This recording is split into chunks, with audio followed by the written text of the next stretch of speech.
So I'm having a chat with Mickey of The Undertones. How are you? I'm good, Jim. I'm very good. Good. That's great to hear. So the reason we're having this chat is because very shortly in March you'll be heading out on the road again. I bet you can't wait to be performing live again. Yeah, it's like everyone else, it's been 2 years since we did anything resembling a tour.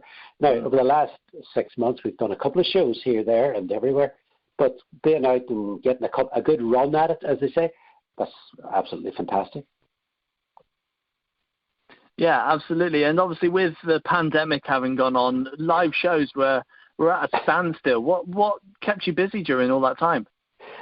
Well, for the first year, my day job, I was a radio producer, so that was, that kept me going. And the rest of the time, the thing about the Undertones is it's very much a part-time job, not job, it's a part-time hobby, really.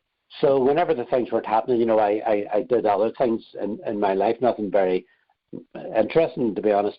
But it kept being put off for another 6 months. It was supposed to be March 2020 for various shows, and then, it won't be happening now until October, and then after that, spring 2021, and you know what it was like the last couple of years. So I think it's going to happen, and I'm desperately hoping it will happen, and well, it is going to happen now because it's happening in March. March and April we're doing shows around England, so great.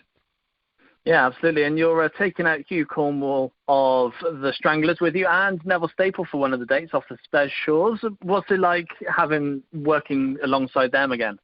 Oh, well, Neville was great. Neville did a couple of shows with us a few years back. He did a tour with us.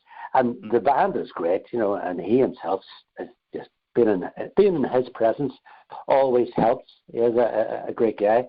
The music was fantastic. By the time they were playing, I was normally sitting in the dressing room dealing with my nerves. But you could hear the rumble coming through, and I saw them out front a couple of times, and they're just great. And then Hugh Cornwall, who was supposed to be doing shows with us a couple of years ago, and thankfully he's still doing these ones too.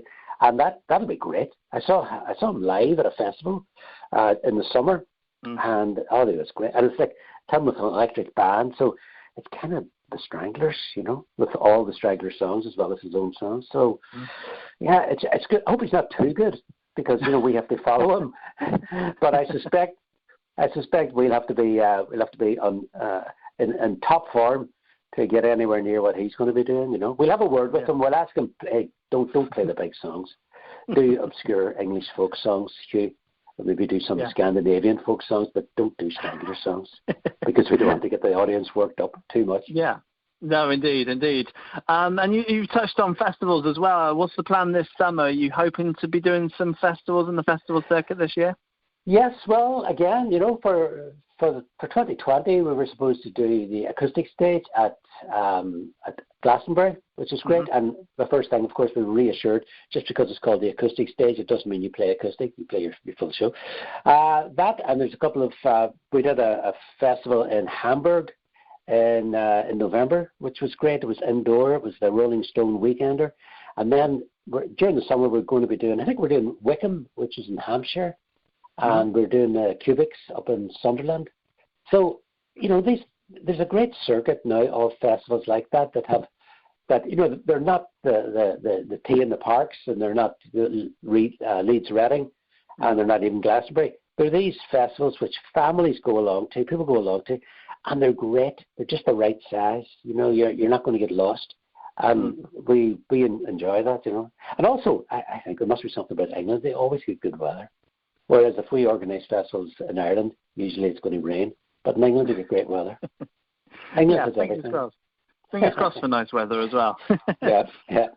And obviously with these smaller festivals and these family-sized festivals, even everyone, from the kids upwards, will know some of your songs, and especially Teenage Kicks.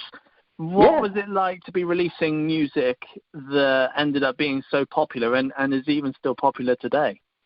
I know someone asked me that, or someone on Twitter says, what would I say to the 1977 version of myself that, 45 years later, people are still listening to the records. And I suppose the thing that I would say is that, well, there are worse things happening in 2022 than Undertones records, I couldn't have conceived it. And back then, whenever we made Teenage Kicks, even when we got on Top of the Pops with it, we thought this is fantastic, and but if we ever thought about a couple of years down the road, we would have thought, yeah, but that no one will remember it then. It's like in 1978, we didn't really remember songs from 73 or 70 or even 68 or so on, But there's something that has happened to the space-time continuum, which means that Teenage Kicks is still being played on the radio, and it still sounds great.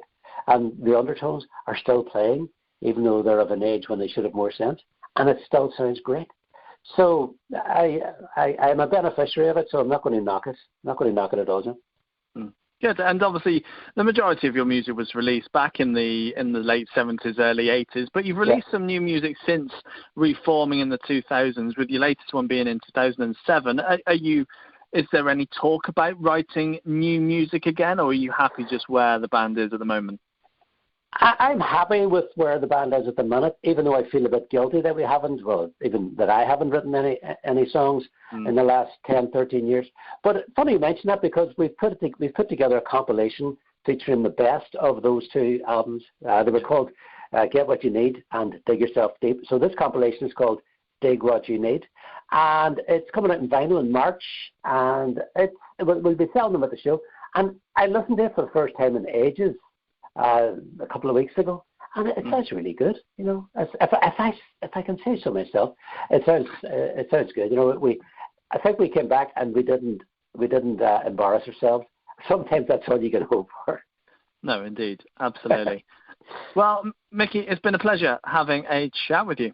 Great to hear from you, Jim. Great to hear.